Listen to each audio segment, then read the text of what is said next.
Here I have CUBOT Note 9, and today I'm going to show you how to record videos in slow motion on this device.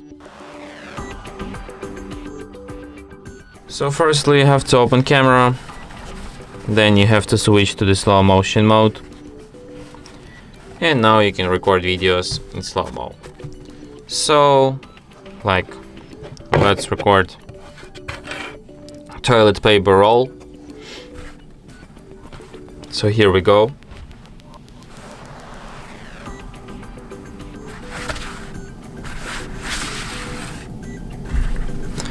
Okay, we have it. So now let's check out how it will look like on the actual video.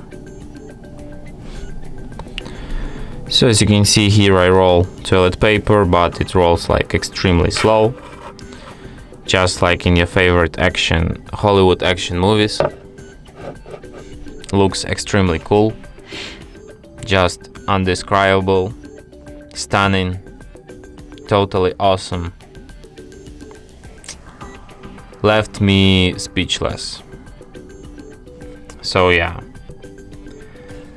and that's it. Thanks for watching.